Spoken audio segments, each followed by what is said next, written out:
Been following, chasing, tracking these storms all week long here at Fox Weather. In fact, Fox Weather meteorologist Haley Meier hasn't been in Studio W doing that. She's been out riding the storms from the Fox Weather Beast. And she joins us this morning with an update on, well, plans for what severe weather we will likely see this morning. Haley, not sure if you were just listening to Bill Bunting's discussion, but it does sound like the upper Midwest yet again in that position.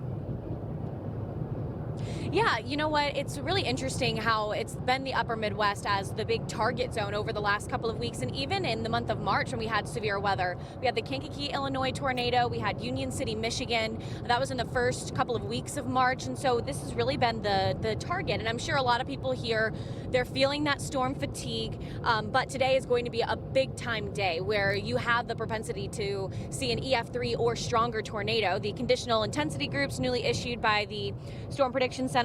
There's a conditional level 2 for spots in eastern Iowa, southwestern Wisconsin, northern Illinois. I will say the models as of this morning slightly moved it just to the south of where we're expecting some of the stronger discrete supercell storms.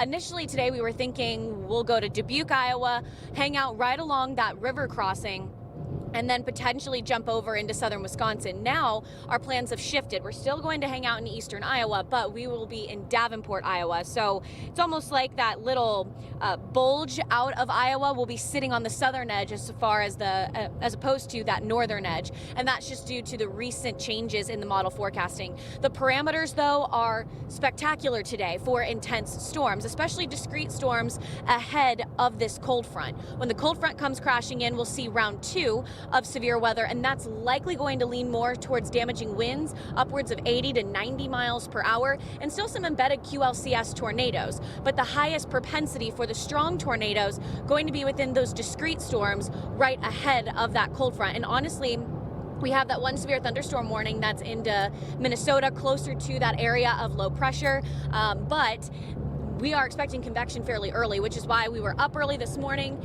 We jumped on the road and we headed out off towards the east. So today, again, guys, is going to be a very active day, not only for the upper Midwest, although that is that zone. We're still watching for storms in Kansas City, further south towards northern Oklahoma, eastern Kansas, where they also are under that conditional intensity group of a level 1. And that's been the real talk among storm chasers today. Where do we go? Do we go further south where the terrain's a little bit better? You don't have to worry about a river crossing that we will have to contend with earlier rather than later today. And we did have a couple people that we know that peeled south to Oklahoma. That dry line, very, very stout, and will likely be a producer of at least hail, but they are going to upscale and grow very fast, and so they'll switch over to more of a damaging wind threat quicker than potentially here across the upper Midwest. But I will say this morning, we walked outside the door and you could see the lower level winds just screaming across the sky, and so that just goes to show we're already looking at pretty intense wind shear today, not only directional shear, but speed shear.